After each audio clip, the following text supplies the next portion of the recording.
Boa noite. Vamos abrir as portas do nosso sanatório com o nosso especial de Halloween. Quem conhece a história da família Perron ou assistiu ao filme Invocação do Mal, sabe o inferno que eles passaram ao ir morar na fazenda que compraram em Harrisville. Depois de muito sofrerem, foi preciso procurar ajuda, e apenas com a presença de Ed e Lorraine Warren, os Perron descobriram que estavam dividindo sua casa com uma bruxa. Eu já tinha feito vídeo sobre Harrisville, mas o YouTube tirou o meu áudio, mas eu vou fazer de novo para vocês. Então, como é o Dia das Bruxas, eu vou contar a história dela, da bruxa que reside na fazenda de Harrisville, Bathsheba Sherman. É claro que sempre vai haver divergência sobre a história. É sempre assim, já que tudo passa de boca em boca.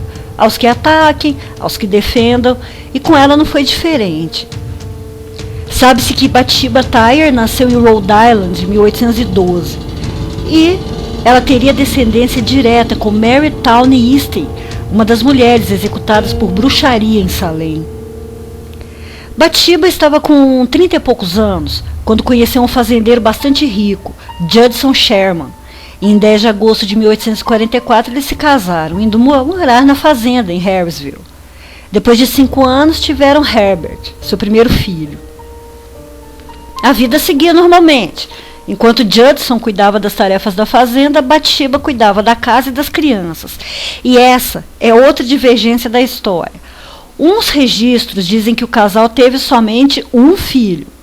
Já em outros, que foram 5 crianças, mas que 4 teriam morrido ainda muito pequenos. Em uma manhã, Judson caminhava pelo campo quando encontrou um bebê, o seu bebê, já com 1 ano, morto, com uma agulha de costura grande enfiada na cabeça. Completamente horrorizado, ele imediatamente comunicou às autoridades e Bathsheba passou a ser perseguida como bruxa. Quando chegaram à fazenda para levá-la, ela estava em uma grande árvore, em frente à casa, com uma corda no pescoço.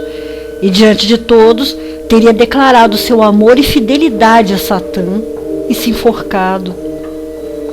Mas, como eu disse, há aqueles que acreditam que a história não foi assim. Um bebê foi realmente encontrado morto na fazenda dos Sherman, mas não se trataria do filho deles, e sim de um bebê de um vizinho. E como havia aquela agulha na cabeça da criança, as pessoas logo associaram a bruxaria. E claro, a culpada só poderia ser Bathsheba. Ela era parente de uma bruxa. Ela era uma mulher muito bonita. E ao que parece, isso causava grandes ciúmes e inveja nas outras moradoras. E talvez essa acusação tenha vindo bem a calhar, já que tiraria Bathsheba de circulação e os maridos teriam que se contentar com a farofa que tinham em casa mesmo.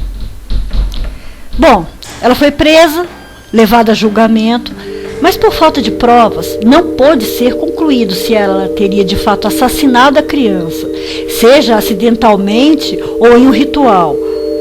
Mas ainda que não fosse bruxaria, matar um bebê com uma agulha cravada na cabeça é um crime terrível de qualquer maneira. Bathsheba então teria voltado a viver em Harrisville, reclusa, deprimida e com fama de bruxa assassina. Passou a ser uma mulher amarga e descontava isso nos empregados da fazenda, tratando-os mal ou os deixando sem comida. E ela os castigava fisicamente, chegou a deixar muitos morrerem de doença e de fome. Bathsheba acabou contraindo um estranho caso de paralisia, que nem os médicos conseguiram entender do que se tratava. Ela foi ficando com o corpo enrijecido e o relatório médico sobre sua morte contava que seu corpo parecia ter virado pedra. E claro, isso reforçou muito mais a crença de que, de fato, ela era uma bruxa.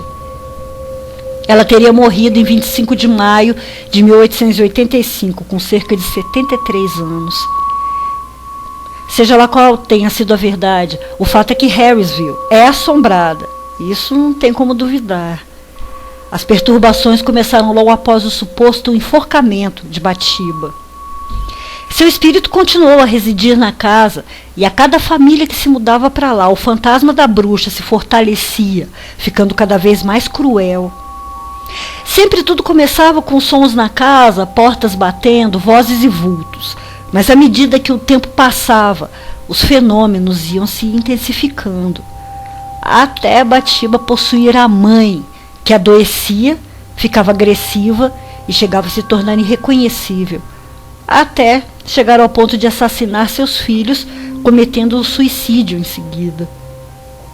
Segundo investigações, não apenas ela, como também o marido e todas suas vítimas continuam na casa, presos à maldição.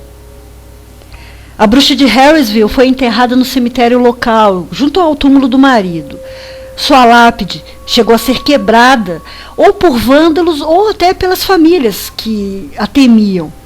E depois do filme, a sepultura precisou ser protegida, porque o vandalismo aumentou muito. Quando a casa ficou novamente vazia, mais uma família se mudou para a fazenda Harrisville, os Perron, que chegaram em 1971 e conheceram muito bem a maldição de Bathsheba Sherman. Mas essa história eu vou contar só na semana que vem. Então, aproveitem a noite de Halloween, bastante travessuras, mais doces ainda, que semana que vem eu volto, trazendo mais um lugar perdido no mundo, mas o lugar onde os fantasmas são os donos. Doutora Plague, fechando as portas do sanatório. Boa noite. Vão dormir.